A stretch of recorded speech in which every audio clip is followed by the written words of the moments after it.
Diretamente do meio do escritório da Jobconte, eu parei aqui para explicar para você o que de fato está acontecendo com esse decreto Tajani.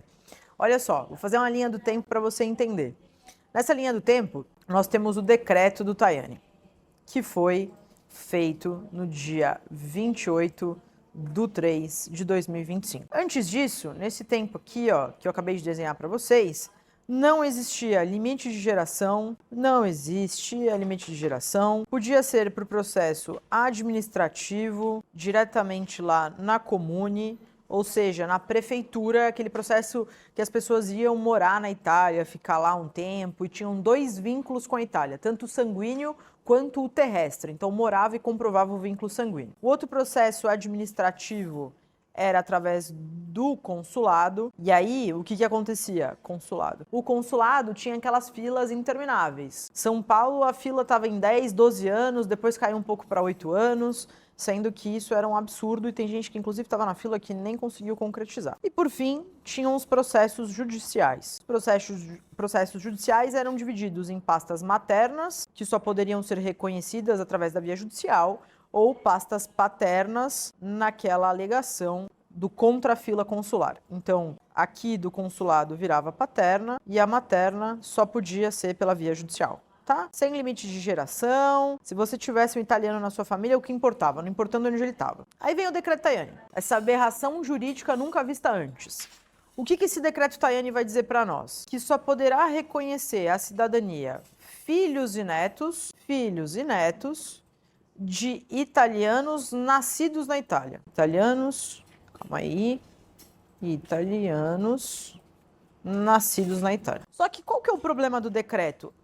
É essa limitação geracional? Não, não é esse o problema. O problema desse decreto é o seguinte: ele foi feito contra o artigo 77 da Constituição italiana, que fala que decretos apenas para situações emergenciais, e também teve retroatividade. O texto foi disponibilizado para os advogados e para a sociedade às 23 horas da noite, com aplicabilidade a partir do minuto 1 daquele dia.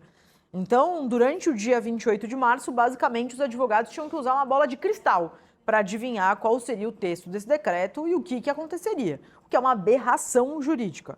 Então, tem uma questão de retroatividade. Esses pontos são o que tornam esse decreto inconstitucional. Aí você vai dizer, Luísa, mas esse decreto virou lei. Essa lei torna este decreto constitucional? Não. E por que não? Porque o fruto vai ter a mesma característica da árvore. Se a árvore é inconstitucional, o fruto dessa árvore também é. Qual é a diferença do decreto para a lei? É que o decreto tinha validade de 60 dias.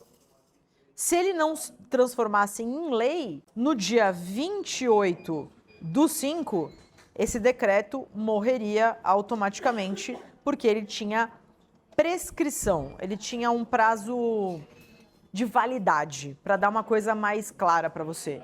É como aquele leite que você toma que tem data de validade, se você não tomar vai estragar. É a mesma coisa. Se ele não tivesse sido transformado em lei, ele seria estragado, ele ia morrer. Só que aí o Congresso foi e transformou isso em lei. Qual a diferença do decreto para a lei? É o prazo de validade. Aqui o prazo é indeterminado, ou seja, até que ele seja derrubado. Então, o prazo indeterminado. Quer continuar a ouvir um pouco sobre isso? Assista o próximo vídeo.